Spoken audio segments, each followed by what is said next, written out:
Hello. Hi. Okay, so this is our last ride. So we're documenting here. Go ahead. Oh, I get to. Take film. Okay. Mm-hmm.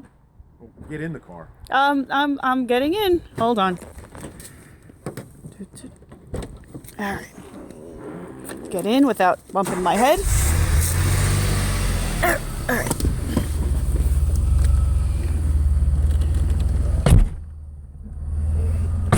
There we go. Can you see, or is it like? I can see you. A little dark. That's what I mean. Do I need to leave the light on, or? Perhaps. A little better? Should have done this in the daytime, but.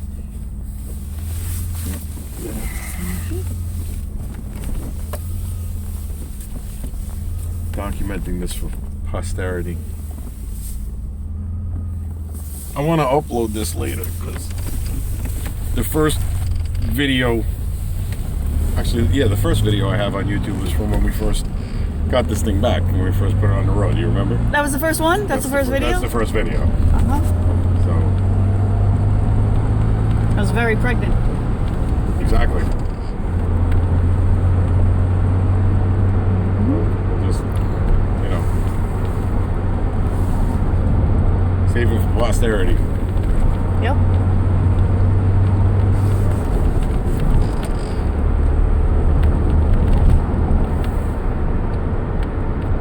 I don't know what to say. You want to say anything?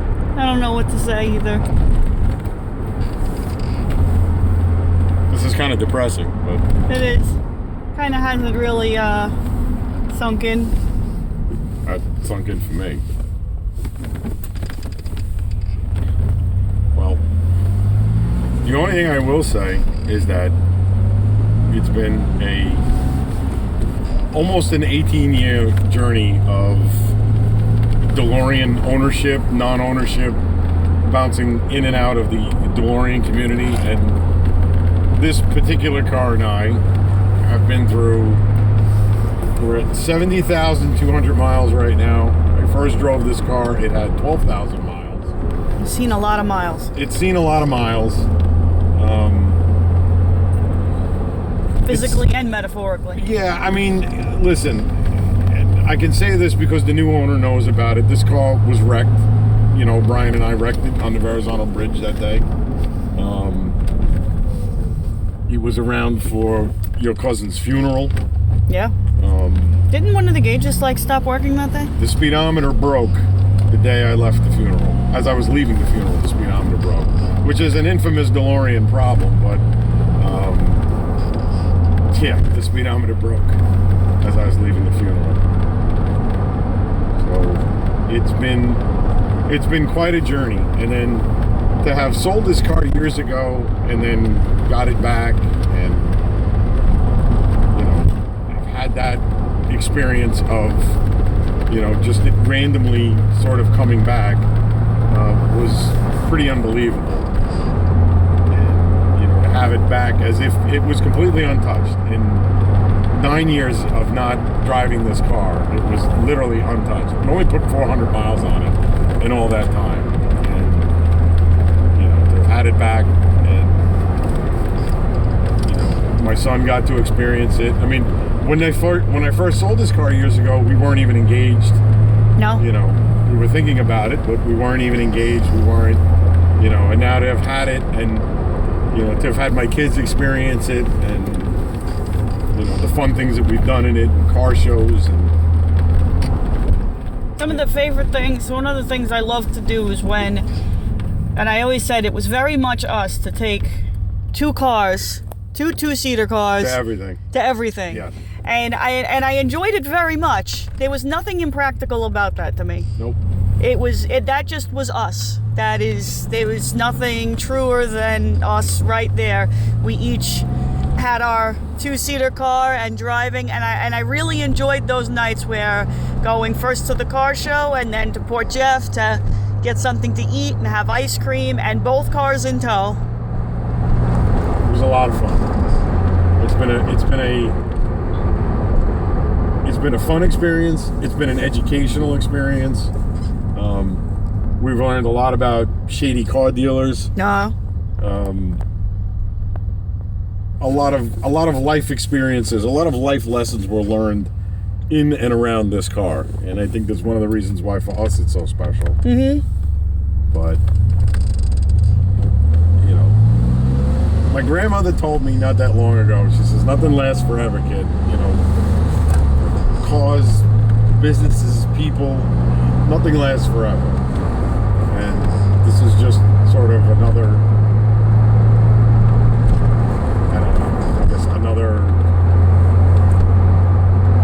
Another day in the life. It's just another link in the chain. It's just another step in life towards whatever's next. I get a little philosophical when I get upset, so that's how I look at it. It's been fun. It still runs really good too. I mean, for a 36-year-old car, it still runs really good. Runs great. This car has served me very well over the years too, because at various points throughout the last 17 years, I've used it as an everyday car for a couple of months at a time here and there, and you know, it's always served me well. I've always taken very good care of it, but it's always served me well, which for a DeLorean is like, you know, they're not known to be reliable everyday cars, but I guess like anything else, if you take care of it, it'll take care of you. And this particular car has always served me very well. No complaints about that. It's never broke down. It's never stranded me. Well, it broke down a couple of times, but nothing. Nothing catastrophic. No. Nothing like you would expect from, you know, from a DeLorean. These things are known for all kinds of wacky electrical problems. They're known to catch fire. They're known for all kinds of shit. Not this car. No, not this one. The first one had some trouble. Well, it was also a 200-something thousand mile car, and I didn't realize that one had that many miles on it. neither did I. If I would have known, I never would have bought it in the first place. But you know,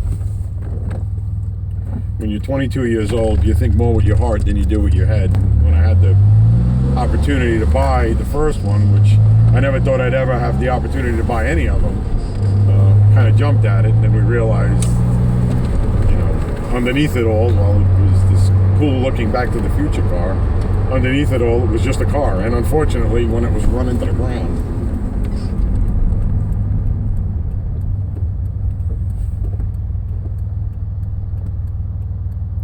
yep, it's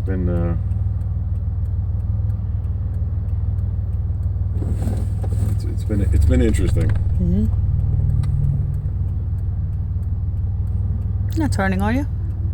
I was. Why? Because we're not in the turning lane. I'm not? No. Oh, shit. Oops. Sorry. Good thing you said something. Yeah. Hey, redirected on the phone. Oh my God, that's all. I'm like, I hope he's not. That's why I wanted to say something. I don't want you all of a sudden like turning over a car. Yeah, this is a sentimental drive. Yeah. You have to call up the new owner. Hey, there's a problem. Sorry. Half your car's on Jericho Turnpike. You won't be taking delivery of it today. No.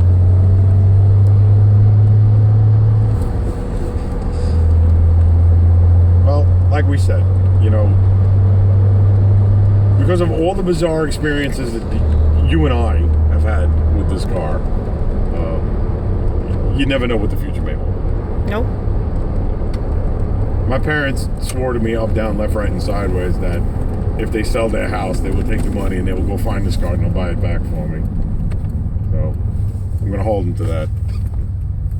And this video will be uploaded for all time for the whole world to see, and everybody to go tell them, go get your son's car back. That's okay.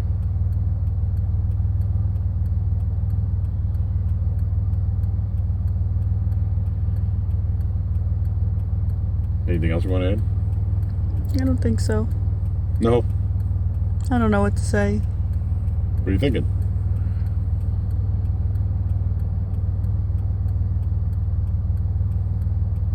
I don't know. It's sad. It's like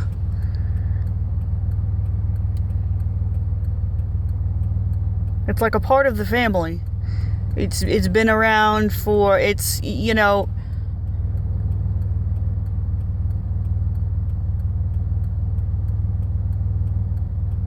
like a pet is part of your family. This has been around, you know, a long time. Even though it was gone for a period of time, it's, you know,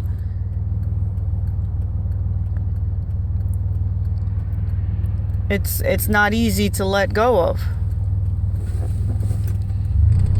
Nope. No, definitely not. I mean, we know we're doing the right thing. You know, we know we're, you know, going to be moving and things are going to be changing. We know we're doing the right thing. You know, none of us really want to do this, but we know we're doing the right thing. It's just not that easy to let go. No.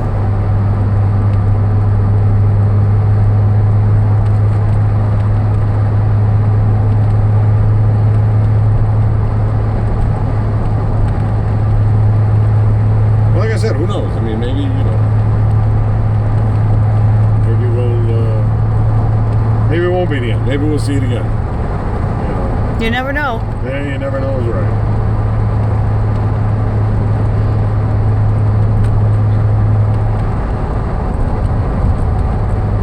Nothing you do. You never know. Just the sheer, you know, manner in which you were able to get this back just is proof that you never know what can happen. I agree.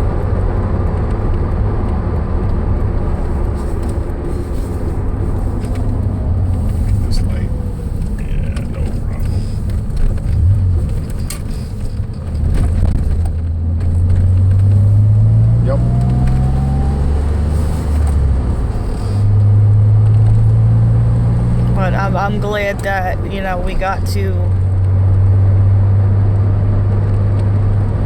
enjoy and experience all the good times we have had and just make all the memories that we did get to with the kids. And, you know, that's important. It has been fun. It's been very educational. Like I said, I learned so many of life's lessons around this car about people, money, finance, just the good, the bad, you know. I mean, in the business that I was in, and, you know, all the shady people that you come across, and you just, you know, like I said, you know, meeting Grady years ago, I mean, Rob was one of those few guys that's in the car business, in a manner of speaking, who's just an honest guy who does things, you know, the right way. He's not, you know, screwing anybody. Whereas, you know, the guy, you know, the dealership that took this thing away from me way back when, they were just looking to screw you out of anything just to make a buck. So, you know, like I said, a lot of life's lessons were learned around this car. A lot of highs, a lot of lows. You know, your daughter being born, your cousin dying. I mean, there's a lot of life's lessons were learned around this car. It was a great source of therapy. Absolutely, and that was the best part about it. Was it was around when I needed it to be around. It was always, you know, when I would take it to work, or when I would just get out in it and go tooling around in it like we are now, it was, you know, it was just a half hour a day of sanity for me. We just get in it and just turn the radio on and not, and, you know, some people gawk at it, some people do, some people don't. I don't care. I never owned it for that. I never owned this car for look at me or any. I mean, I know a lot of people do. I didn't. I own this for me. I own it for how I feel, or how, you know, what I like, what I don't like. I don't care what other people think. I never did. I always lived my life that way. I really just don't care what other people think. You like me, you like me. You don't like me, screw off. It's just how I am. But it's been, yeah, like I said, it's been educational.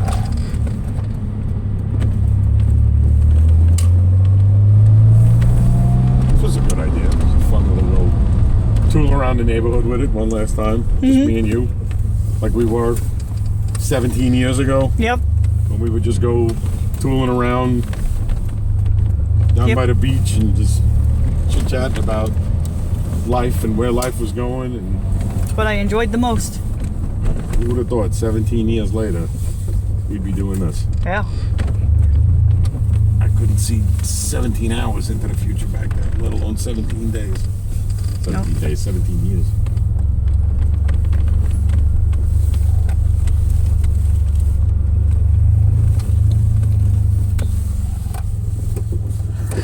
Well, good. Mm-hmm. Signing out. Bye, folks. It's been a trip. Indeed. Okay, bye.